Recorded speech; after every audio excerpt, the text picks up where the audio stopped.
Consumers are accusing a debt collector of going to offensive extremes to get hold of their cash. Imagine getting a call and being told your daughter will be sexually attacked. New York's Attorney General says it is happening in several states, and he wants it to shut it down. Our Mary Snow has been digging deeper on the story. And Mary, you actually spoke to one of those victims. Hi, Suzanne. Yes, we did. We spoke with a mother of 2 young children who told us as soon as she hung up the phone, she knew she was scammed. But she said she felt so cornered and was so upset that she gave out information she shouldn't have.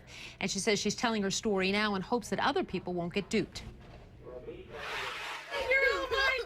Michelle Minton says she'll never forget the call she got the same day her daughter was diagnosed with autism.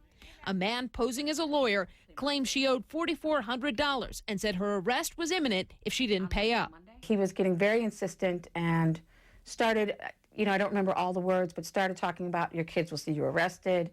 If there's nobody there, if your husband can't make it home, Child Protective Services will have to take your kids. Minton wasn't actually in debt, but feeling the pressure, she relented, gave the number of her bank account, and lost $900. Dorothy Gilbert teared up listening to the voicemail left at her home over a $187 bill she'd already paid. You are totally ghetto. Second of all, ma'am, learn English, get an education. Since you're sitting on your fat derriere all day long, making money off the rest of the free working population in the country, you might want to try to get educated enough to at least be able to say payment plan instead of payment plan. You uneducated reject.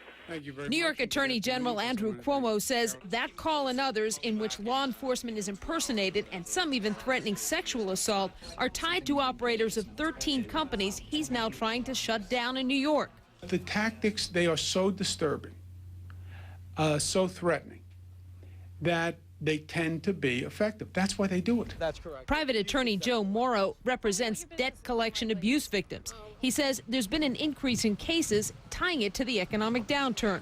There is no money to be pulled out of consumers these days. And as that happens, the debt collectors become more desperate. But the trade group for debt collectors says don't paint them all with the same brush. It estimates rogue collectors make up about 10% of the industry. The harassing phone calls and the aggressive behavior is absolutely unacceptable. The New York's Attorney General filed a lawsuit against the Benning Smith Group, an umbrella group for 13 companies. We called several, and they were either disconnected or out of service. 3 individuals from Buffalo, New York, are also named. We reached a lawyer for one who says he'll fight the charges. Suzanne? Thank you, Mary. Well, the U.S. government